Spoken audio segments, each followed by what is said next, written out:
This is Fandango, a Bavarian warm blood. He's already 22 years old, but you can tell by his amazing body that he was a great athlete and is still in top shape.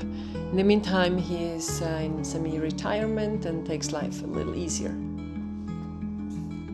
This is my second session with Fandango. I worked on him for the first time 2 months ago when I was in the Bay Area last. And he remembered me, walked right up to me and put his head in front of my chest and asked for more treatment. That was very sweet. And it also showed me that my approach of having a very gentle approach with the horses and putting a lot of emphasis into my connection with them pays out in the long run and really aids to the improvements and to the results of my treatments. Looking at my notes from the last session, you can see that he had a lot of tension in the right side of his neck. The right shoulder was elevated and he had a tension in the pectoral area. His feet were even slightly turned inward, and Atlas was displaced to the left while Hyoid was slightly stuck on the right side, which for sure created some tension in his head and translated down into his neck. I started our session with releasing the lower jaw and freeing up the atlas, and as soon as I touch the first vertebra, Fandango is straightening out his posture and stands with a nice square stand behind me, and that lets me do my work. The hyoid was way more centered and had less pull, and the sensitivity of the neck decreased amazingly. He gave me hardly any pain reactions when I checked the vertebrae and all the fascia on his right side of the neck. Relatively loose and relaxed in comparison to last time, and so we kind of created the mobility and rechecked everything. He had more tension on that right side, so as expected it's harder for him to still bend to that left side. You see these little head jerks when we come to the end of range of motion, that he still struggles with letting go. I mostly use indirect techniques and positional release techniques, and I'm very gentle in my approach. The craniosacral rhythm is a very important tool for me to evaluate the horse and to find areas which are restricted and problematic. Here I'm listening to the frontal bone and following its flexion and extension patterns and see if it's balanced and what's going on.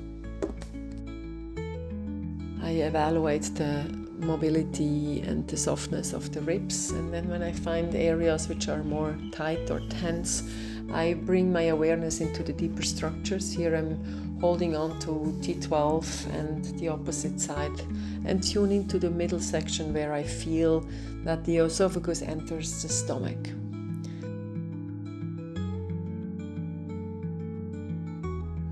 Fandango was never a fan of having his front leg stretched to the front, so there's a lot of resistance. I start by releasing that shoulder and creating more mobility in the pectoral fibers. He clearly gives me some resistance and tries to get away. I stay with it, but try to be more soft than I was the first time around, and then wait for him to kind of release into my technique.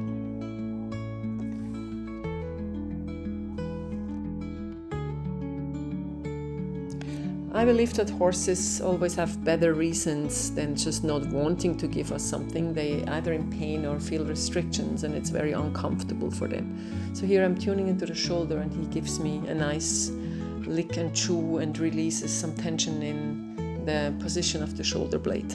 When I retest the freedom of his leg, I already feel that he does not pull back as hard.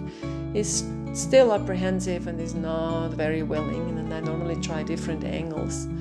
And then I realize it's not going to go anywhere, so I have to reevaluate my approach and decided to tune into the brachial plexus on the inside of his left foreleg. As soon as I get in touch with those nerve fibers, he first of all gives me a clear sign that I'm at the right spot, and he starts to release tension and starts to lick and chew, and I just keep freeing up that brachial nerve plexus on the inside of his leg, hoping to get more freedom and more mobility.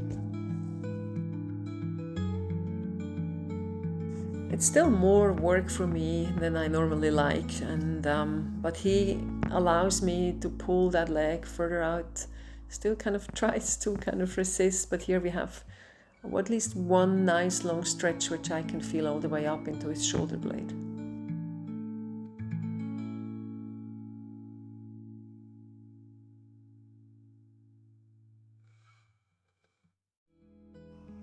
So I give him a break on the left side for a while and check the right side, which was the more difficult side last time I was here. And you can see he's very willing to give his leg if it's not an issue for him.